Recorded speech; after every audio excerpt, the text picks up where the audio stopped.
Hi hello everybody welcome to Vikas commerce tutorials. ಸ್ನೇಹಿತರೆ, ಇವತ್ತಿನ ಕೆಲಸ ಏನಪ್ಪಾ ಅಂದರೆ PUC 2 ಎಕನಾಮಿಕ್ಸ್, ಸೆಕೆಂಡ್ PUC ಎಕನಾಮಿಕ್ಸ್ನಲ್ಲಿ ಬರುವಂತಹ ಪ್ರಯೋಗ ಆಧಾರಿತ ಪ್ರಶ್ನೆಗಳು ಅಂತ ಕರಿತೀವಿ, ನಿಯೋಜನೆ ಆಧಾರಿತ ಪ್ರಶ್ನೆಗಳು ಅಂತ ಕರಿತೀವಿ, ಅಥವಾ ಪ್ರೊಜೆಕ್ಟ್ ಆಧಾರಿತ ಪ್ರಶ್ನೆಗಳು, ಪ್ರಾಕ್ಟಿಕಲ್ ಓರಿಯೆಂಟೆಡ್ ಕ್ವಶನ್ಸ್. ನಾನೇನು ಮಾಡ್ತಾ ಇದ್ದೀನಿ, ಪ್ರಾಕ್ಟಿಕಲ್ ಓರಿಯೆಂಟೆಡ್ ಕ್ವಶನ್ಸನ್ನು ನಿಮ್ಮ ಆ್ಯನ್ಯುವಲ್ ಎಕ್ಸಾಮ್ 1 ಅಂದರೆ ಹೋದ ವರ್ಷ ಆಗಿರುವಂತಹ ಆ್ಯನ್ಯುವಲ್ ಎಕ್ಸಾಮ್, ಆಮೇಲೆ ಮಾಡೆಲ್ ಕ್ವಶನ್ ಪೇಪರ್ 1, 2 ಮತ್ತು 3 ಈ 4 ಕ್ವಶನ್ ಪೇಪರ್ಸ್ಗಳಲ್ಲಿ ಇರುವಂತಹ ಪ್ರಯೋಗ ಆಧಾರಿತ ಪ್ರಶ್ನೆಗಳನ್ನು ಇವತ್ತಿನ ಸೆಷನ್ನಲ್ಲಿ ಬಿಡಿಸ್ತೀನಿ. ಇಷ್ಟು ಕ್ವಶನ್ಸ್ಗಳನ್ನು ನೀವು ಮಾಡಿದ್ದೇ ಆದಲ್ಲಿ 10 ಮಾರ್ಕ್ಸ್ ಗ್ಯಾರಂಟಿ ಆಗಿರ್ತದೆ. ಆಮೇಲೆ ಇದು ಪ್ಯೂರ್ಲಿ ನಾನೀಗ ಕನ್ನಡ ಮೀಡಿಯಮ್ನಲ್ಲಿ ತೊಗೊಂಡ್ಬರ್ತಾ ಇದ್ದೀನಿ, English medium we will solve it later. Kannada ಮೀಡಿಯಮನ್ನು ಮಾಡ್ತಾ ಇದ್ದೀನಿ. 10 ಮಾರ್ಕ್ಸ್ ಕಟ್ಟಿಟ್ಟ ಬುತ್ತಿ ಇಷ್ಟು ಪ್ರಶ್ನೆಗಳನ್ನು ಮಾಡಿದರೆ ಸಾಕು.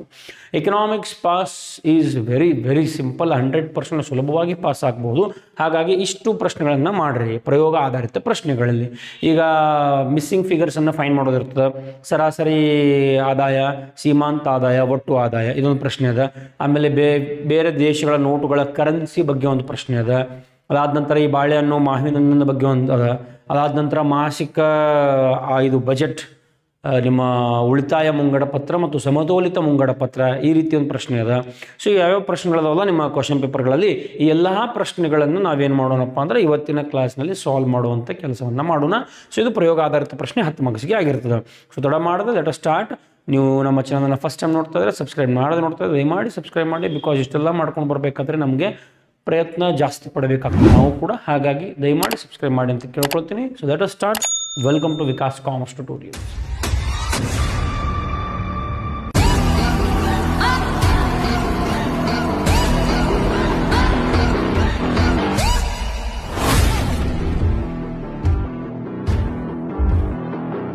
ಓಕೆ ವಿದ್ಯಾರ್ಥಿಗಳು, ಈಗ ನಿಮಗೇನು ಸ್ಕ್ರೀನ್ ಮೇಲೆ ಕಾಣ್ತಾ ಇದೆ, ಇದು ಎಕನಾಮಿಕ್ಸ್ A1 2024 ಅಂದರೆ 2024 ಅಂದರೆ ಕಳೆದ ವರ್ಷ ಬಂದಿರುವಂತಹ ಆ್ಯನ್ಯುವಲ್ ಎಕ್ಸಾಮ್ ಕ್ವಶನ್ ಪೇಪರ್. ಈ ಆ್ಯನ್ಯುವಲ್ ಎಕ್ಸಾಮ್ ಕ್ವಶನ್ ಪೇಪರ್ನಲ್ಲಿ ನಾವೇನು ಮಾಡೋಣ ಅಂದರೆ ಡೈರೆಕ್ಟ್ಲಿ ಈ ಪ್ರಯೋಗ ಆಧಾರಿತ ಪ್ರಶ್ನೆಗಳಿಗೆ ಹೋಗ್ತೀನಿ ನಾನು. ಓಕೆ, ಇಲ್ಲಿದೆ ನೋಡ್ರಿ, ಪ್ರಯೋಗ ಆಧಾರಿತ ಪ್ರಶ್ನೆಗಳು ಅಂತೇಳಿ ಒಂದು ಸೆಕ್ಷನ್ ಇರ್ತದೆ, ದಟ್ ಈಸ್ ಸೆಕ್ಷನ್ ಇ, ಭಾಗ ಇ. ಈಗ ನಾನು ಕನ್ನಡ ಮೀಡಿಯಮಲ್ಲಿ ಮಾಡ್ತಾ ಇದ್ದೀನಿ. I will also do it in English medium after this video session. ಈ ಕೆಳಗಿನ ಯಾವುದಾದರೂ 2 ಕಾರ್ಯಭಾರ ಮತ್ತು ನಿಯೋಜನೆ ಆಧಾರಿತ ಪ್ರಶ್ನೆ ಅಥವಾ ಪ್ರೊಜೆಕ್ಟ್ ಆಧಾರಿತ ಪ್ರಶ್ನೆ, ಎಷ್ಟು ಬರೀಬೇಕು? 2. ಅವ್ರು ಎಷ್ಟು ಕೇಳ್ತಾರೆ ನಿಮಗೆ? 3 ಕೇಳ್ತಾರೆ. ಪ್ರತಿಯೊಂದಕ್ಕೂ 5 ಅಂಕಗಳು. ವೆರಿ ವೆರಿ ಸಿಂಪಲ್ ಮತ್ತು ವೆರಿ ಈಸಿ, 10 ಮಾರ್ಕ್ಸ್ ಸುಲಭವಾಗಿ ನೀವು ಗಳಿಸಬಹುದು. ಇಲ್ಲಿ ಕ್ವಶನನ್ನು ಓದ್ಕೊತ ಹೋಗ್ತೀನಿ. 45ನೇ ಪ್ರಶ್ನೆ ಸಂಖ್ಯೆಯಲ್ಲಿದೆ. ಒಬ್ಬ ಅನುಭೋಗಿಯು 2 ಸರಕುಗಳನ್ನು ಅನುಭೋಗಿಸಲು ಬಯಸುತ್ತಾಳೆ. ಬಾಳೆಹಣ್ಣಿನ ಬೆಲೆ 5 ರೂಪಾಯಿದ ಮತ್ತು ಮಾವಿನ ಹಣ್ಣಿನ ಬೆಲೆ 10 ರೂಪಾಯಿದ. ಅನುಭೋಗಿಯ ಆದಾಯ 20 ರೂಪಾಯಿ ಅದ. 3 ಸಂಖ್ಯೆಗಳನ್ನು ಕೊಟ್ಟಿದ್ದಾರೆ ಅವರು. ಒಂದು 5 ರೂಪಾಯಿ, ಯಾವುದಿದು 5 ರೂಪಾಯಿ? ಬಾಳೆಹಣ್ಣಿನ ಬೆಲೆ. ಮತ್ತೊಂದು 10 ರೂಪಾಯಿ, ಇದು 10 ರೂಪಾಯಿ ಏನು? ಮಾವಿನ ಹಣ್ಣಿನ ಬೆಲೆ. ಇನ್ನು 20 ರೂಪಾಯಿ ಆದಾಯ, ಯಾರು ಅನುಭೋಗ ಮಾಡ್ತಾರೋ ಅವ್ರ ಆದಾಯ ಇದು. ಫಸ್ಟ್ ಈ ಸಿಚುವೇಶನ್ ಮೇಲೆ ಅವ್ರು ನಮಗೆ ಕೇಳ್ತಾ ಇರೋ ಮೊದಲನೇ ಪ್ರಶ್ನೆ ಏನಪ್ಪ ಅಂದರೆ, ಅನುಭೋಗಿ ಅಂದರೆ ಆ ವ್ಯಕ್ತಿ ತನ್ನ ಸಂಪೂರ್ಣ ಆದಾಯ ಅಂದರೆ ಎಲ್ಲ 20 ರೂಪಾಯಿ ಎಲ್ಲ ಖರ್ಚು ಮಾಡಿದಪ್ಪ ಅಂದ್ರೆ ಎಷ್ಟು ಬಾಳೆಹಣ್ಣನ್ನು ಪಡೆಯಬಹುದು, ಅನುಭೋಗಿಸಬಹುದು? ಅಂದರೆ ಈ 20 ರೂಪಾಯಿ ಎಲ್ಲಾನು ಖರ್ಚು ಮಾಡಿದ ಎಷ್ಟು ಬಾಳೆಹಣ್ಣು ತೊಗೊಳ್ಬೋದು? ಬಾಳೆಹಣ್ಣು ರೂಪಾಯಿ ಎಷ್ಟದ? 5 ರೂಪಾಯಿ. ಒಂದು ಬಾಳೆಹಣ್ಣನ್ನು ತೊಗೊಂಡ್ರೆ 5 ರೂಪಾಯಿ, 2 ಬಾಳೆಹಣ್ಣು ತೊಗೊಂಡ್ರೆ 10 ರೂಪಾಯಿ, 3 ಬಾಳೆಹಣ್ಣು ತೊಗೊಂಡ್ರೆ 15, 4 ಬಾಳೆಹಣ್ಣು ತೊಗೊಂಡ್ರೆ 20. ಅವನ ಆದಾಯ 20. 20 ರೂಪಾಯಿದಾಗ ಎಷ್ಟು ಬಾಳೆಹಣ್ಣು ತೊಗೊಳ್ಬೋದು? ವೆರಿ ಸಿಂಪಲ್ ರೀ. ನಿಮ್ಮ ಕೈಯಾಗ 20 ರೂಪಾಯಿ ಕೊಟ್ಟಾರ, 10 ರೂಪಾಯಿಗೆ ಒಂದು ಚಾಕ್ಲೇಟ್ ಅಥವಾ 5 ರೂಪಾಯಿಗೆ ಒಂದು ಚಾಕ್ಲೇಟ್ ಅದ. ನೀವು ಎಷ್ಟು ಚಾಕ್ಲೇಟ್ ತೊಗೊಂಬರ್ತೀರಿ 20 ರೂಪಾಯಿದಾಗ? ಎಷ್ಟು ಚಾಕ್ಲೇಟ್ ಬರ್ತಾ 5? ಏನು ಮಾಡಬೇಕು? 20 ಡಿವೈಡೆಡ್ ಬೈ 5. 20 ಡಿವೈಡ್ ಬೈ 5 ಮಾಡಿದಾಗ ಆನ್ಸರ್ 4. ನೀವು ಇದೇ ರೀತಿ ಆನ್ಸರನ್ನು ಬರಿಬೇಕು. ಎಂತ ಬರಿಬೇಕು? ಅನುಭೋಗಿಯು ಇಷ್ಟ ಬರೆದ್ರೆ ಮಾರ್ಕ್ಸ್ ಕೊಡಲ್ಲ ರೀ, ಪೂರ ಸೆಂಟೆನ್ಸ್ ಬರಿಬೇಕು. ಅನುಭೋಗಿಯು ತನ್ನ ಸಂಪೂರ್ಣ ಆದಾಯವನ್ನು ಖರ್ಚು ಮಾಡಿ 4 ಬಾಳೆಹಣ್ಣಿನ ಪ್ರಮಾಣವನ್ನು ಅನುಭೋಗಿಸಬಹುದು. ಓಕೆ, ಈ ರೀತಿ. ಅಗೇನ್ ಬಿ ಕ್ವಶನ್, ಇದು ಕೂಡ ಸೇಮ್ ಅದ. ಅನುಭೋಗಿಯು ತನ್ನ ಸಂಪೂರ್ಣ ಆದಾಯವನ್ನು ಖರ್ಚು ಮಾಡಿ, ಸೇಮ್ ಕ್ವಶನ್, ಬಟ್ ಇಲ್ಲಿ 1ನೇ ಕ್ವಶನಲ್ಲಿ ಬಾಳೆಹಣ್ಣಿತ್ತು, 2ನೇ ಪ್ರಶ್ನೆಯಲ್ಲಿ ಮಾವಿನ ಹಣ್ಣನ್ನು ಕೇಳ್ತಾ ಇದ್ದಾರೆ. ಒಟ್ಟು ಆದಾಯ ಅಗೇನ್ 20 ರೂಪಾಯಿ. ಇಲ್ಲಿ ಕೇಳ್ತಾ ಇರೋದು ಮಾವಿನ ಹಣ್ಣು, ಹಾಗಾಗಿ ಮಾವಿನ ಹಣ್ಣಿನ ಬೆಲೆ 10 ರೂಪಾಯಿ. ಡಿವೈಡ್ ಬೈ 10 ಮಾಡಿದಾಗ ಆನ್ಸರ್ 2. ಸೊ ವಾಕ್ಯಗಳಲ್ಲಿ ಇದನ್ನು ಯಾವ ರೀತಿ ಬರೀಬೇಕು? ಅನುಭೋಗಿಯು ತನ್ನ ಸಂಪೂರ್ಣ ಆದಾಯವನ್ನು ಖರ್ಚು ಮಾಡಿದಾಗ 2 ಮಾವಿನ ಹಣ್ಣನ್ನು ಅನುಭೋಗಿಸಬಹುದು. ಸೊ ಈ ರೀತಿಯೂ ಬರೀಬೇಕು. ಸೊ 1 ಮಾರ್ಕ್ 1 ಮಾರ್ಕ್ 2 ಮಾರ್ಕ್ಸ್ ಸಿಕ್ಕು ನೋಡ್ರಿ, ವೆರಿ ಈಸಿ. ಅದಾದ ನಂತರ 3ನೇ ಪಾಯಿಂಟ್ ಯಾವುದು? 3ನೇ ಕ್ವಶನ್ ಸಿ, ಬಜೆಟ್ ರೇಖೆಯ ಇಳಿಜಾರು ಕೆಳಮುಖ ಅಥವಾ ಮೇಲ್ಮುಖವಾಗಿರುತ್ತದೆ. ಇಲ್ಲಿ ಅವ್ರು ಕೇಳ್ತಾ ಇರೋದು ನಿಮ್ಮ ಬಜೆಟ್ ರೇಖೆ ಏನದಲ್ಲ ಅದು ಇಳಿಜಾರು ಮುಖವಾಗಿರ್ತದನೋ ಅಥವಾ ಮೇಲ್ಮುಖವಾಗಿರ್ತದನೋ? ಸೊ ಆನ್ಸರ್ ಏನಪ್ಪ ಅಂದರೆ ಅದು ಇಳಿಜಾರು ಕೆಳಮುಖವಾಗಿರ್ತದೆ. ಯಾವ ರೀತಿ ಇರ್ತದೆ? ಡೌನ್ವರ್ಡ್ ಸ್ಲೋಪ್ ಅಂತ ಕರಿತೀವಿ. ಬಜೆಟ್ ರೇಖೆಯು ಇಳಿಜಾರು ಕೆಳಮುಖ. ಸೊ ಆದಾಯ ಹೆಚ್ಚು, ನೀವು ಖರ್ಚು ಹೆಚ್ಚು ಮಾಡ್ಕೊತ ಹೋದಂಗೆ ಕಡಿಮೆ ಹಾಕೋಂತ ಬರ್ತದೆ. ಹಾಗಾಗಿ ಇಳಿಜಾರು ಕೆಳಮುಖ ಅಂತ ಕರಿತೀವಿ. ಇನ್ನು ಡಿ, ಇಷ್ಟ ಬರೀಬೇಕ್ರಿ, ಮತ್ತೇನಿಲ್ಲ. ಬಜೆಟ್ ರೇಖೆಯು ಇಳಿಜಾರು ಕೆಳಮುಖವಾಗಿರ್ತದೆ. ಅದು ನೋಡ್ರಿ ಕ್ವಶನ್ದಾಗ ಆನ್ಸರ್ ಅದ. ಡಿ, ಬಜೆಟ್ ರೇಖೆಯ ಮೇಲಿನ ಎಲ್ಲ ಸಂಯೋಜನೆಗಳು ಅನುಭೋಗಿಯ ಆದಾಯಕ್ಕೆ ಸಮವಾಗಿರುತ್ತವೆ ಅಥವಾ ಇಲ್ಲವೇ? ಆನ್ಸರ್ ಹೌದು ಅಂತ ಬರಿಬೇಕು. ಏನಂತ ಬರಿಬೇಕು? ಹೌದು, ಬಜೆಟ್ ರೇಖೆಯ ಮೇಲಿನ ಎಲ್ಲ ಸಂಯೋಜನೆಗಳು ಅನುಭೋಗಿ ಆದಾಯಕ್ಕೆ ಸಮವಾಗಿರುತ್ತವೆ. ಹೌದು ಅಂತ ಅಷ್ಟ ಬರೆದ್ರು 1 ಮಾರ್ಕ್ ಕೊಡ್ತಾರ್ರಿ. ಓಕೆ.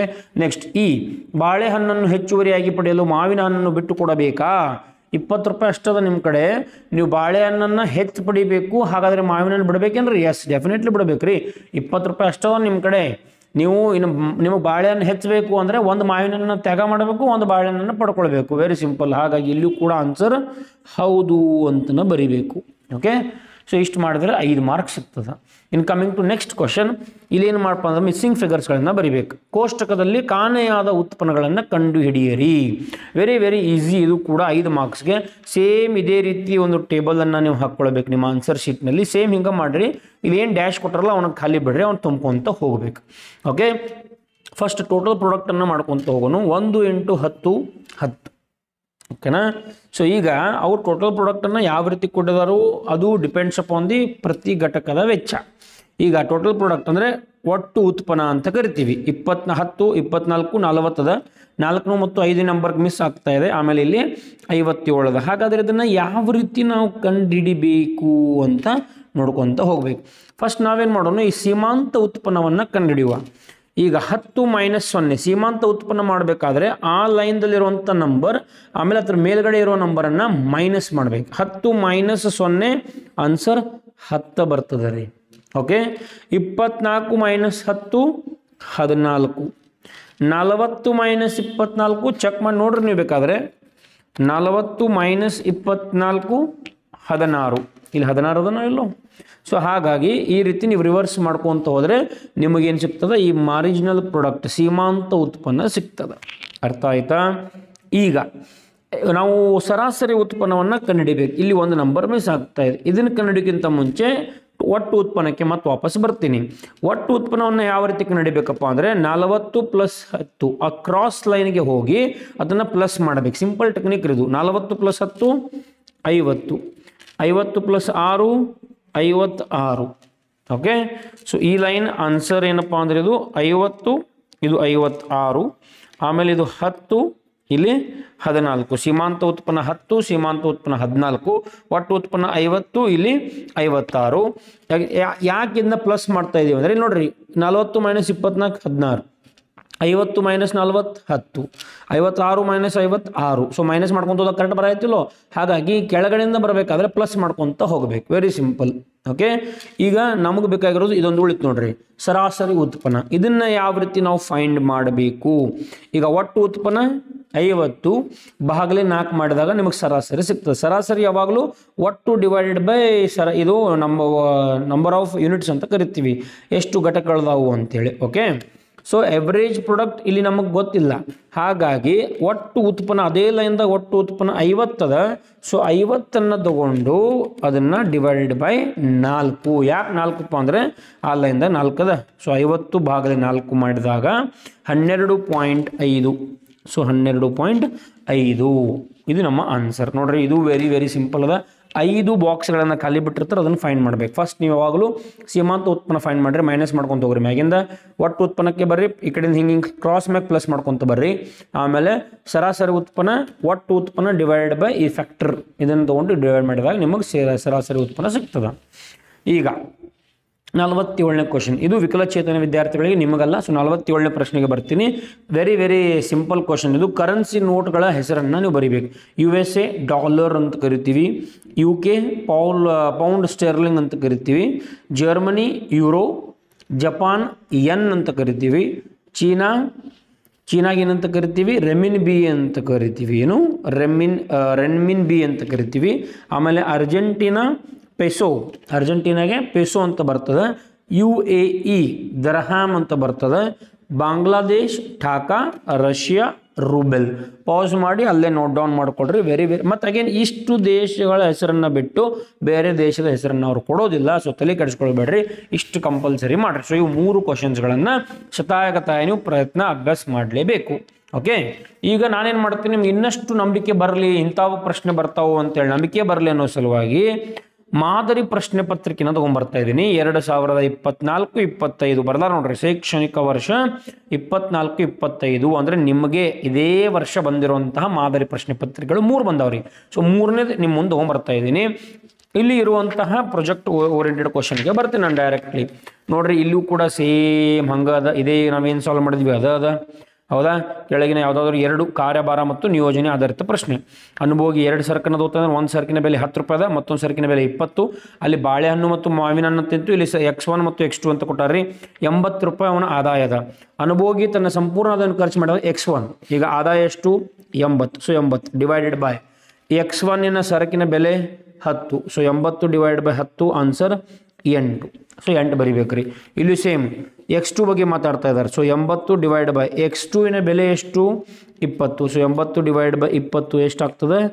4. ಸೊ ಈ ರೀತಿ ನೀವು ಬರಿಬೇಕು. ಆಮೇಲೆ ಇಳಿಜಾರು ಕೆಳಮುಖ, ಎಸ್, ಇದು ಇಳಿಜಾರು ಕೆಳಮುಖವಾಗಿರ್ತದೆ. ಇದು ಕೂಡ ಆನ್ಸರ್ ಹೌದು. ನೀವು ಏನು ಕ್ಯಾಲ್ಕುಲೇಷನ್ ಬರ್ಲಿಕ್ಕಂದ್ರೂ ಇಂಥ ಕ್ವಶನ್ ಬಂದಾಗ 3ನೇ ಪ್ರಶ್ನೆ ಮತ್ತು 4ನೇ ಪ್ರಶ್ನೆ C ಮತ್ತು Dಗೆ ಎರಡಕ್ಕೂ ಹೌದು ಅಂದ್ಬಿಡ್ರಿ. ಇಲ್ಲಿ ಇಳಿಮುಖ ಅಂತ ಬರ್ತದೆ. ಇಲ್ಲಿ ಸಾರಿ, ನೀವು ಈ ಡಿ ಮತ್ತು ಈ ಪ್ರಶ್ನೆಗೆ 4ನೇ ಮತ್ತು 5ನೇ ಪ್ರಶ್ನೆಗೆ ಹೌದು ಅಂತ ಅಂದ್ಬಿಡ್ರಿ, ಮುಗಿತು. ಆನ್ಸರ್ 2 ಮಾರ್ಕ್ಸ್ ನಿಮ್ಗೆ ಸಿಗ್ತಾವೆ ನೋಡ್ರಿ. ನಿಮಗೆ ಪ್ರಶ್ನೆ ತಿಳಿತಾ ಇಲ್ಲ, ಕ್ಯಾಲ್ಕುಲೇಷನ್ಸ್ ಮಾಡೋದು ತಿಳಿತಾ ಇಲ್ಲ ಅಂದ್ರೂ 4 ಮತ್ತು 5 ಡಿ ಮತ್ತು ಈ 2 ಪ್ರಶ್ನೆಗೆ ಹೌದು ಇಷ್ಟ ಬರೆದ್ರೂ 2 ಮಾರ್ಕ್ಸ್ ನಿಮ್ಗೆ ಕೊಡ್ತಾರೆ ರೀ. ಆಮೇಲೆ 3ನೇ ಪ್ರಶ್ನೆದಾಗ ಆನ್ಸರ್ ಅಲ್ಲೇ ಅದ, ಇಳಿಜಾರು ಕೆಳಮುಖ. ಇದು ಮೊದಲನೇ ಆಪ್ಷನ್, ಅದು ಆನ್ಸರ್ ನಿಮ್ಗೆ ಕರೆಕ್ಟ್ ಆಗ್ತದೆ.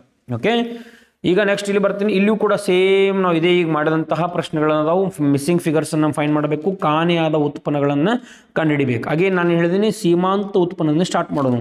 10 - 0 10 ಬರ್ತದೆ ರೀ. 22 - 10 ಮೇಲ್ಗಡೆ ಹೋಗಬೇಕು. 22 - 10 12 ಬರ್ತದೆ. ಸೊ ಇಷ್ಟು ಮಾಡಿದ ನಂತರ ನೀವೆಲ್ಲಿ ಬರಬೇಕು? ಒಟ್ಟು ಉತ್ಪನ್ನ 22 ಪ್ಲಸ್, ಈ ರೀತಿ ಮಾಡಬೇಕಾದ್ರೆ ಪ್ಲಸ್ಗೆ ಹೋಗ್ಬೇಕು. 22 + 14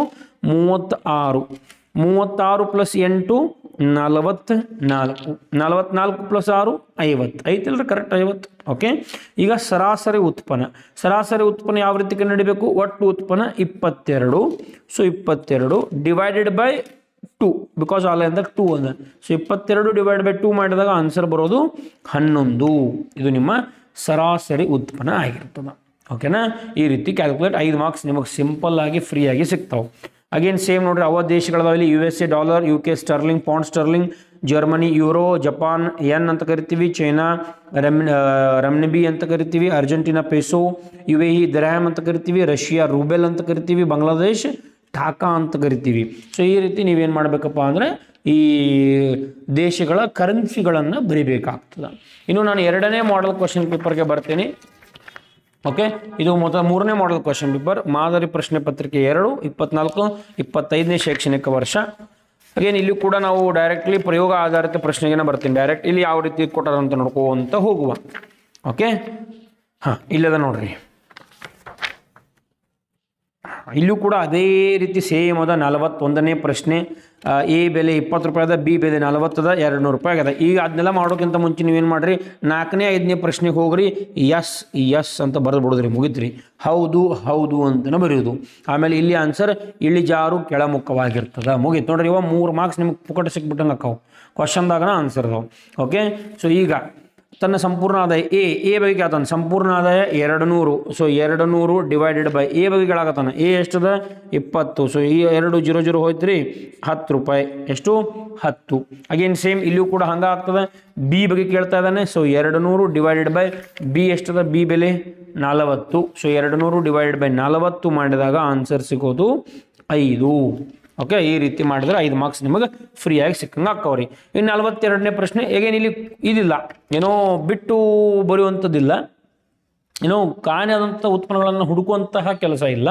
ಇಲ್ಲಿ ಏನದಪ್ಪ ಅಂದರೆ ಟೋಟಲ್ ನಾವು ಫೈಂಡ್ ಮಾಡಬೇಕ್ರಿ.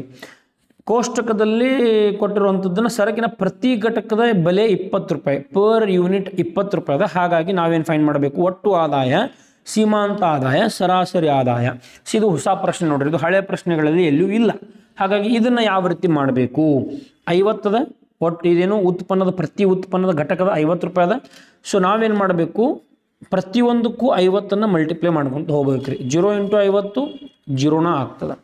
ಓಕೆ, ಪೆನ್ ತೊಗೊಂಡ್ಬಿಡ್ತೀನಿ, ಯಾಕೋ ಪೆನ್ಸಿಲ್ ಇಲ್ಲಿ ಅಷ್ಟು ಕಂಫರ್ಟೇಬಲ್ ಆಗದೆ ಇರಬಹುದು. ಓಕೆ, ಸೊ 1 × 50 ಪ್ರತಿಯೊಂದಕ್ಕೂ ನೀವು 50 × 50 ಮಾಡ್ಕೊತ ಹೋಗ್ಬಿಡ್ರಿ. ಬಿಕಾಸ್ ಒಂದಕ್ಕೆ 50 ಅದ, ಹಾಗಾಗಿ ಒಟ್ಟು ಉತ್ಪನ್ನ ಎಷ್ಟಾಗ್ತದೆ ನೋಡ್ಕೊತ ಹೋಗ್ಬೇಕು. 50 ಒಂದಕ್ಕೆ 50 ಅದ, ಅದರ ಎರಡಕ್ಕೆ ಎಷ್ಟಾಯ್ತು ರೀ 100, ಮೂರಕ್ಕೆ ಎಷ್ಟಾಗ್ತದೆ 150, ನಾಲ್ಕಕ್ಕೆ ಎಷ್ಟಾಗ್ತದೆ 200, ಐದಕ್ಕೆ ಎಷ್ಟಾಗ್ತದೆ 250. ಇದು ನಮ್ಮ ಒಟ್ಟು ಉತ್ಪನ್ನ. ಈಗ ಸೀಮಾಂತ ಉತ್ಪನ್ನ ಏನು ಮಾಡಬೇಕು, ವೆರಿ ಸಿಂಪಲ್. ಇದೇ ಈಗ ಹೇಳಿದ್ದೀನಿ, ಮೇಲ್ ಕಡೆಯಿಂದ ಮೈನಸ್ ಮಾಡ್ಕೊತ ಹೋಗ್ಬೇಕು. ಓಕೆ, ಈಗ ಸ್ಟಾರ್ಟಿಂಗ್ ಅಂತೂ 0ನ ಬರ್ತದೆ. 50 - 0 50 ಬರ್ತದೆ ರೀ. 100 - 50 50, 150 - 100 50, 200 - 150 50, ಎಲ್ಲವೂ ಕೂಡ 50 50 ಬರ್ತದೆ ಸೀಮಾಂತ ಉತ್ಪನ್ನ. ಬಿಕಾಸ್ ಡಿಫ್ರೆನ್ಸ್ ಎಲ್ಲದಕ್ಕೂ 50 50 ಅಂತದ. ಈಗ ನಾವು ಎವರೇಜ್ ರೆವೆನ್ಯೂ ಅಂದರೆ ಈ ಸರಾಸರಿ ಆದಾಯವನ್ನು ಫೈಂಡ್ ಮಾಡಬೇಕು. ಸರಾಸರಿ ಆದಾಯವನ್ನು ಹೆಂಗೆ ಫೈಂಡ್ ಮಾಡ್ತೀವಿ, ಒಟ್ಟು ಆದಾಯ ಡಿವೈಡ್ ಬೈ ಪ್ರತಿ ಘಟಕ.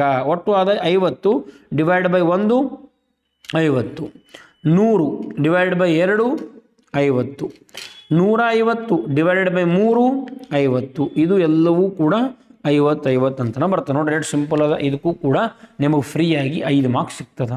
Okay, very very simple. ಈಗ ಇಲ್ಲೊಂದು ಪ್ರಶ್ನೆ ಅದ, ನಿಮ್ಮ ಕುಟುಂಬದ ಮಾಸಿಕ ಆದಾಯ ಮತ್ತು ವೆಚ್ಚಗಳನ್ನೊಳಗೊಂಡ ಉಳಿತಾಯ ಮುಂಗಡ ಪತ್ರವನ್ನು ತಯಾರಿಸಿ.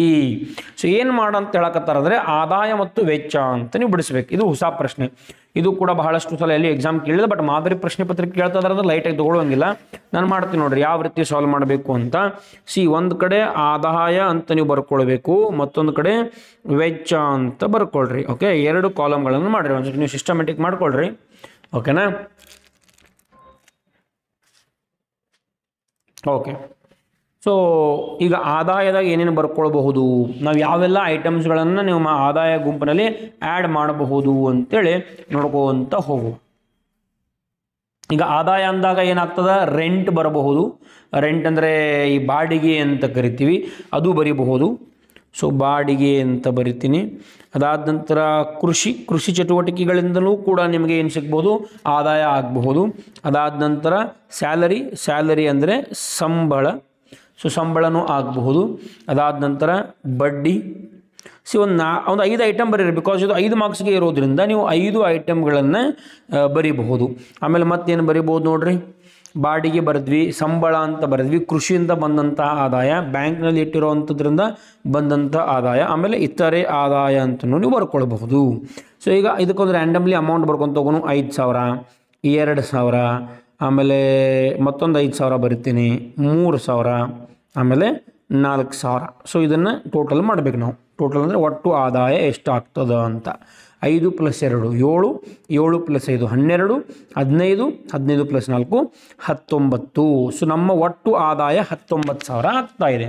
ಅವ್ರು ಏನು ಕೇಳ್ತಾ ಇದ್ದಾರೆ, ಆದಾಯ ಮತ್ತು ವೆಚ್ಚಗಳನ್ನು ಒಳಗೊಂಡ ಉಳಿತಾಯ ಅಂದರೆ ನೀವು ಇಲ್ಲಿ ಏನು ಖರ್ಚುಗಳನ್ನು ಬರೆಯೋದಿರಲ್ಲ, ಈ ಖರ್ಚುಗಳು ಕಡಿಮೆ ಆಗಬೇಕು, ಅಂದರೆ ಹಣ ಉಳಿಬೇಕು ನಮ್ಮ ಹತ್ರ. 19,000 ರೂಪಾಯಿ ನಮ್ಮ ಹತ್ರ ಆದಾಯ ನಾವು ಮಾಡಿರೋ ಪ್ರಕಾರ 19,000 ಬಂದು. ಈಗ ಉಳಿಬೇಕು, ನಮ್ಮ ಹತ್ರ ಉಳಿತಾಯ ಆಗಬೇಕು, ಆ ರೀತಿ ವೆಚ್ಚಗಳನ್ನು ಬರ್ಕೊಂತ ಹೋಗಬೇಕು. ಈಗ ವೆಚ್ಚಗಳಲ್ಲಿ ಯಾವ್ಯಾವ ಬರ್ಬೋದು, ತಿಂಡಿ ಅಂತ ಕರಿಬೋದು ಅಥವಾ ಆಹಾರ ಅಂತಲೂ ಕರಿಬಹುದು, ಅದಕ್ಕೆ ನಾವು ಖರ್ಚು ಮಾಡಬಹುದು. ಆಮೇಲೆ ಶಿಕ್ಷಣಕ್ಕೂ ಖರ್ಚು ಮಾಡಬಹುದು, ಎಜುಕೇಷನ್ ಅಂತ ಕರಿತೀವಿ. ಅದಾದ ನಂತರ ಆರೋಗ್ಯ ಅಂದರೆ ನಾವು ಹೆಲ್ತ್ಗೆ ಏನಾದರೂ ಸ್ಪೆಂಡ್ ಮಾಡಿದಲ್ಲಿ, ಖರ್ಚು ಮಾಡಿದಲ್ಲಿ ಆರೋಗ್ಯದ ಖರ್ಚು ಆಗಿರ್ಬೋದು. ಆಮೇಲೆ ಸಾರಿಗೆ, ಟ್ರಾನ್ಸ್ಪೋರ್ಟೇಷನ್, ಒಮ್ಮೊಮ್ಮೆ ಎಲ್ಲೋ ಏನೋ ಕಾರ್ಯಕ್ರಮಕ್ಕೆ ಹೋಗ್ತಿರ್ತೀವಿ, ಅದು ಆಗಿರಬಹುದು. ಆಮೇಲೆ ಉಳಿತಾಯ, ನಾವು ಹಣ ಉಳಿಸಿದ್ದೀವಿ, ಬ್ಯಾಂಕ್ನಲ್ಲಿ ಇಟ್ಟಿದ್ದೀವಿ, ಪೋಸ್ಟ್ ಆಫೀಸ್ನಲ್ಲಿ ತುಂಬ್ತಾ ಇದ್ದೀವಿ, LIC ತುಂಬ್ತಾ ಇದ್ದೀವಿ, ಈ ರೀತಿ. ಓಕೆ, ಸೊ ಈಗ ನಾವು ಯಾವ ರೀತಿ ಅಮೌಂಟ್ಸ್ಗಳನ್ನು ಬರೀಬೇಕಪ್ಪ ಅಂದರೆ ಟೋಟಲ್ ಮಾಡಿದಾಗ 19ಕ್ಕಿಂತ ಕಡಿಮೆ ಬರಬೇಕು ರೀ. ಸೊ 3,000, 2,000, 5,000, 4,000 ಮತ್ತು 2,000 ಓದ್ತೀನಿ. ಓಕೆ, ಟೋಟಲ್ ಎಷ್ಟು ಬರ್ತದ ಅಂತ ನೋಡುವ. 3,000, 2, 5, 5, 10, 14 + 2 16,000 ರೂಪಾಯಿಗಳು. ಸೊ ನೋಡಿರಿ, ನನ್ನ ಒಟ್ಟು ಆದಾಯ 19, ಒಟ್ಟು ವೆಚ್ಚ 16. ಅಂದರೆ ಇದರ ಅರ್ಥ ನಾನು 3,000 ರೂಪಾಯಿ ಏನು ಮಾಡ್ತಾ ಇದ್ದೀನಿ, ಉಳಿತಾಯ ಮಾಡ್ತಾ ಇದ್ದೀನಿ. ಸೊ ಇದಕ್ಕೆ ನಾವೇನಂತ ಕರಿತೀವಿ, ಉಳಿತಾಯ ಮುಂಗಡ ಪತ್ರ. ಅವ್ರು ಹೇಳ್ಯಾರ ನೋಡ್ರಿ, ಉಳಿತಾಯ ಮುಂಗಡ ಪತ್ರವನ್ನು ತಯಾರಿಸಿ. ಇದಕ್ಕೆ ನಾವು ಉಳಿತಾಯ ಮುಂಗಡ ಪತ್ರ ಅಂತ ಕರಿತೀವಿ. ಮತ್ತೊಂದು ಕಡೆ ಕೇಳ್ತಾನೆ, ಮತ್ತೊಂದು ಪ್ರಶ್ನೆದಾಗ ಅದ. ಈಗ ಮಾಡೆಲ್ ಕ್ವಶನ್ ಪೇಪರ್ 1 ಅದನ್ನು ಕೂಡ ನಿಮಗೆ ಇಲ್ಲೇ ಹೇಳ್ಬಿಡ್ತೀನಿ. ಇದೇ ನೋಡ್ರಿ, ಮಾಡೆಲ್ ಕ್ವಶನ್ ಪೇಪರ್ 1 ಅದ, ಅದನ್ನ ಇಲ್ಲೇ ಹೇಳ್ತೀನಿ. ಯಾಕಂದ್ರೆ ಎರಡೂ ಸೇಮ್ ಅದ ರೀ. ಇಲ್ಲೂ ಅದೇ ರೀತಿ ಪ್ರಶ್ನೆ ಅದ. ಇದ ನೋಡ್ರಿ, ನಿಮ್ಮ ಕುಟುಂಬದ ಮಾಸಿಕ ಆದಾಯ ಮತ್ತು ವೆಚ್ಚಗಳನ್ನು ಒಳಗೊಂಡ ಸಮತೋಲಿತ ಮುಂಗಡ ಪತ್ರ. ಎರಡು ಸೇಮ್ ಕ್ವಶನ್ ಇದು. ಅಲ್ಲಿ ಉಳಿತಾಯ ಮುಂಗಡ ಪತ್ರ, ಇಲ್ಲಿ ಸಮತೋಲಿತ ಮುಂಗಡ ಪತ್ರ. ಈಗ ಸಮತೋಲಿತ ಮುಂಗಡ ಪತ್ರ ಅಂದರೆ ಏನಪ್ಪ ಅಂದರೆ ಎರಡು ಅಮೌಂಟ್ ಸೇಮ್ ಬರಬೇಕು. 19,000 ಬಂದದ, ಇಲ್ಲೂ 19. ಈಗ ನೀವು ಕಾಮರ್ಸ್ ವಿದ್ಯಾರ್ಥಿಗಳಿದ್ರೆ ಇಲ್ಲಿ ಬ್ಯಾಲೆನ್ಸ್ ಶೀಟ್ ಯಾವ ರೀತಿ ಟ್ಯಾಲಿ ಮಾಡ್ತೀವಲ್ಲ ಹಂಗೆ ಟ್ಯಾಲಿ ಮಾಡ್ಬೇಕು ನೋಡ್ರಿ. ಎರಡು ಕಡೆ ಎಕ್ಸ್ಪೆನ್ಸಸ್ ಮತ್ತು ಇನ್ಕಮ್ ಅಂತ ಕರಿತೀವಿ. ಸೊ ಎರಡು ಟ್ಯಾಲಿ ಆಗಬೇಕು. ಆ ರೀತಿ ಐಟಮ್ಸ್ ಇವನ್ನ ತೊಗೊಳ್ಬೇಕಂತೇಳಿ ಯಾವ್ದು ಬೇಕಾದ್ ತೊಗೊಳ್ಬಹುದು. ಉಳಿತಾಯ ಅಂದಾಗ ಆದಾಯ ಹೆಚ್ಚು ಬರಬೇಕು ರೀ. ಸಮತೋಲಿತ ಅಂದಾಗ ಆದಾಯ ಮತ್ತು ವೆಚ್ಚ ಎರಡು ಸೇಮ್ ಬರಬೇಕು. ಓಕೆ, ಇಷ್ಟು ಆಗಿರುತ್ತೆ. ಇದು ಮಾಡೆಲ್ ಕ್ವಶನ್ ಪೇಪರ್ 2. ಇನ್ನು ಮಾದರಿ ಪ್ರಶ್ನೆ ಪತ್ರಿಕೆ 1ಕ್ಕೆ ಬರ್ತೀನಿ. ಈಗ ಆಲ್ರೆಡಿ ಒಂದು ಕ್ವಶನ್ ನಿಮಗೆ ಹೇಳಾಯ್ತು ನಾನು. ಅಗೇನ್ ಇದು ಕೂಡ ವೆರಿ ವೆರಿ ಈಸಿ ಅದ. ಪೌಸ್ ಮಾಡಿರಿ, ಇದನ್ನು ಕ್ವಶನ್ ನೋಟ್ ಡೌನ್ ಮಾಡ್ಕೊಳ್ರಿ ಅಥವಾ ನೀವು ಸಾಲ್ವ್ ಮಾಡಿರಿ. ಇಲ್ಲಿ ಮಾಡಿದ್ರೆ ನೋಡ್ರಿ, ಸೇಮ್ ಇದೇ ರೀತಿ. ಇಲ್ಲಿ 50 ರೂಪಾಯಿ ಅದ ಎರಡನೇ ಮಾಡಲ್ ಕ್ವಶನ್ ಪೇಪರ್ದಾಗ, ಇಲ್ಲಿ 25 ರೂಪಾಯಿ ಅದ. ಎಲ್ಲವೂ ಕೂಡ ಸೇಮ್ ಅದ, ನೀವು ಕ್ಯಾಲ್ಕುಲೇಟ್ ಮಾಡಿರಿ. ಅದಾದ ನಂತರ ಈ ಕ್ವಶನ್ ಕೂಡ ಮಾಡಾಯಿತು, 43ನೇದು. ಇನ್ನು 42ನೇ ಪ್ರಶ್ನೆ ಒಂದು ಕೇಳ್ತಾದ್ರು, ನೋಟುಗಳ ಅನಾಮೀಕರಣ ಅಥವಾ ಇಲ್ಲಿ ಏನು ಕೇಳಾಗತ್ತಾರೆ, ಅಮಾನ್ಯೀಕರಣ ಅಂತ ಕೇಳ್ತಾ ಇದ್ದೀವಿ. ಅಂದರೆ ಡಿಮಾನಿಟೈಸೇಷನ್. ಇಲ್ಲಿ ಬ್ರಾಕೆಟ್ನಲ್ಲಿ ಬರ್ದಾರ ಅವರು, ನೋಟು ರದ್ದತಿ. ಈ ನೋಟುಗಳನ್ನು ರದ್ದು ಮಾಡಲಾಯ್ತು ರೀ. ಹಳೆ 500 ಮತ್ತು ಈ 1,000 ನೋಟುಗಳನ್ನು ರದ್ದು ಮಾಡಿದ್ರು. ಆ ಪರಿಣಾಮವನ್ನು ನೀವು ಬರೀಬೇಕಾಗ್ತದೆ. ಇದು ಥಿಯರಿ ಅದ. ಸೊ ಹಾಗಾಗಿ ಇದೇನು ಲೆಕ್ಕಲೆ ಅಭ್ಯಾಸ ಮಾಡೋ ಅವಶ್ಯಕತೆ ಇಲ್ಲ ಅಂದ್ಕೊಳ್ತೀನಿ. ಬಿಕಾಸ್ ಆಲ್ರೆಡಿ ಥಿಯರಿ ಅಭ್ಯಾಸ ಮಾಡ್ತಾ ಇದ್ದೀರಿ. ಇವೆಲ್ಲ ಸಾಲ್ವಿಂಗ್ ಅದಾವ್ರಿ, ಪ್ರಾಕ್ಟಿಕಲ್. ಹಾಗಾಗಿ ಇದನ್ನು ಭಾಳ ಚೆನ್ನಾಗಿ ಮಾಡ್ಬೋದು. ಸೊ ಇದೇನು ಓದಬೇಡ್ರಿ, ಓದೋರಿದ್ರೂ ಓದ್ಬೋದು ಟಾಪರ್ಸ್. ಸೊ ಇಷ್ಟು ಪ್ರಶ್ನೆಗಳು ಪ್ರಯೋಗ ಆಧಾರಿತ ಪ್ರಶ್ನೆಗಳು ಬರ್ತಾವೆ ನೋಡ್ರಿ. ಓಕೆ, ಸಮತೋಲಿತ ಮುಂಗಡ ಪತ್ರ, ಉಳಿತಾಯ ಮುಂಗಡ ಪತ್ರ, ಒಟ್ಟು ಉತ್ಪನ್ನ, ಸೀಮಾಂತ ಉತ್ಪನ್ನ ಮತ್ತು ಸರಾಸರಿ ಉತ್ಪನ್ನ ಕಂಡುಹಿಡಿಬೇಕು. ಕಾಣೆಯಾಗಿರೋ ಶಬ್ದಗಳು, ಉತ್ಪನ್ನಗಳು. ಆಮೇಲೆ ಇಲ್ಲಿ ಒಟ್ಟು ಆದಾಯ, ಸೀಮಾಂತ ಆದಾಯ ಮತ್ತು ಸರಾಸರಿ ಆದಾಯವನ್ನು ಕಂಡುಹಿಡಿಬೇಕು. ಇದೊಂದು ಪ್ರಶ್ನೆ. ಆಮೇಲೆ 2 ಸರಕುಗಳನ್ನು ಕೊಟ್ಟಿರ್ತಾರೆ, ಆದಾಯ ಖರ್ಚು ಮಾಡಿದಾಗ ಹೆಂಗಾಗ್ತದೆ, ಏನೇನಾಗ್ತದೆ, ಅದೊಂದು ಪ್ರಶ್ನೆ. ಸೊ ಈ 3-4 ಪ್ರಶ್ನೆಗಳನ್ನು ನೀವು ಕಂಪಲ್ಸರಿ ಮಾಡಿದ್ದಲ್ಲಿ 100% ನಿಮಗೆ 10 ಮಾರ್ಕ್ಸ್ ಗ್ಯಾರಂಟಿ ರೀ. 10 ಮಾರ್ಕ್ಸ್ ತೊಗೊಂಡು ನೀವು ಆರಾಮ್ ಪಾಸ್ ಆಗ್ಬೋದು. ಇನ್ನೂ ನಾನು 4 ಮಾರ್ಕ್ಸ್ ಕೊಟ್ಟಿದ್ದೀನಿ, 8 ಮಾರ್ಕ್ಸ್ ಕೊಟ್ಟಿದ್ದೀನಿ, 6 ಮಾರ್ಕ್ಸ್ ಕೊಟ್ಟಿದ್ದೀನಿ. ಅವೆಲ್ಲವನ್ನೂ ಕೂಡ ಮಾಡಿಕೊಳ್ಳ್ರಿ. ಪ್ಲೇಲಿಸ್ಟ್ನಲ್ಲಿ ನಿಮಗೆ ಲಿಂಕ್ ಡಿಸ್ಕ್ರಿಪ್ಷನ್ನಲ್ಲಿ ಪ್ಲೇಲಿಸ್ಟ್ನಲ್ಲಿ ಸಿಗ್ತದೆ. Okay, so thank you for watching Vikas commerce tutorials. Thank you.